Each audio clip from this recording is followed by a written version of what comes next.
কথা বলে দিয়ে যায়। আল্লাহর হাবিব সাল্লাল্লাহু আলাইহি সাল্লাম ব্যবসার কাজে কোনো এক সময় যখন যাইতেছিলেন, এমন সময় চাচাকে ডাক দিয়ে বললেন, চাচা আমাকে খুব ক্লান্ত লাগতেছে, আমাকে যদি একটু বিশ্রামের সুযোগ দিয়ে দেন তাহলে হয়তো আমি একটু আরাম পাবো, আমার একটু ক্লান্ত দূর হয়ে যাবে। চাচা ডাক দিয়ে বললেন, মরুভূমির ভিতরে ক্লান্ত ক্লান্ত শরীর নেই, বিশ্রামের কোথাও জায়গা নাই,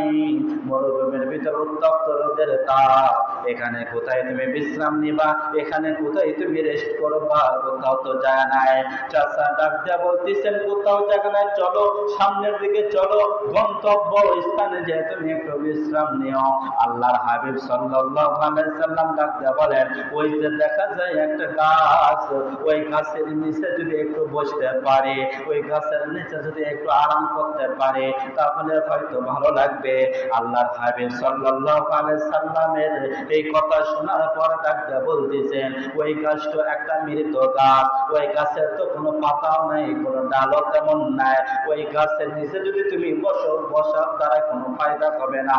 আল্লাহর হাবিব সাল্লাল্লাহু আলাইহি ওয়াসাল্লাম কোন কথা বললেন না, সঙ্গে সঙ্গে ওই গাছের কিনারে যাওয়ার পর একটু যখন আরাম করার জন্য যখন বসলেন, আরাম করার জন্য যখন বসলেন, আল্লাহ নবীর রহমতের কারণে গাছের ভিতর নতুন ডাল গজাইছে, নতুন